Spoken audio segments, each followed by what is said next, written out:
Australia is the world's third largest exporter of liquefied natural gas after Qatar and the US.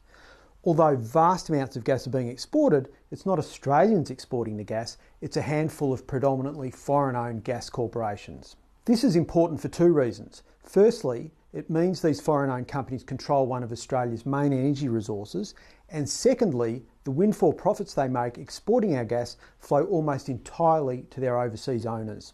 Given so much gas is exported from Australia, you might expect Australians would be making a fortune. Actually, the foreign-owned gas companies exporting our gas are the ones making a fortune. Australians, not so much. You'd probably assume that these companies at least pay for the gas they export. Actually, they get most of it for free. The Commonwealth Government hasn't been collecting royalties for over half the gas exported from Australia, effectively giving our resources away for free.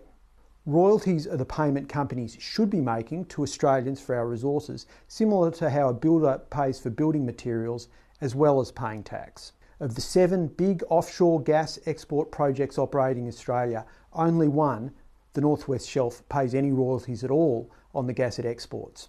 Woodside's Pluto LNG, Chevron's Gorgon and Wheatstone LNG, Shell's Prelude LNG, Impex's Ichthys LNG and Santos's Darwin LNG all get their gas for free.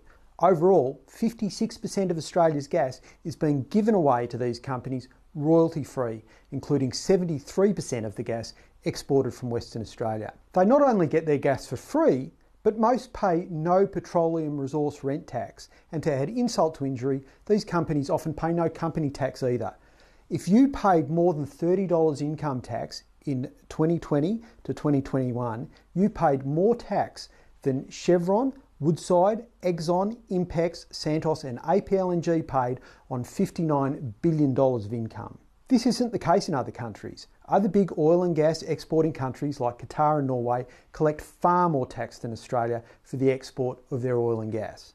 You might think that given Australia exports so much gas, we would at least have plenty of cheap gas for ourselves. Nope.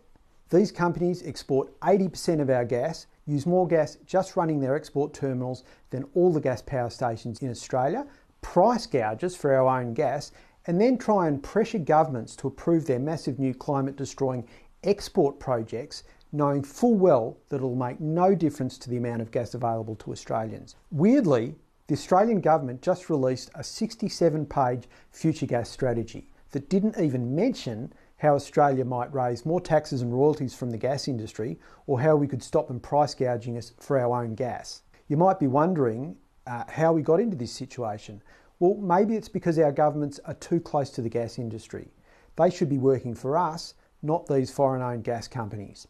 It's time we reminded them.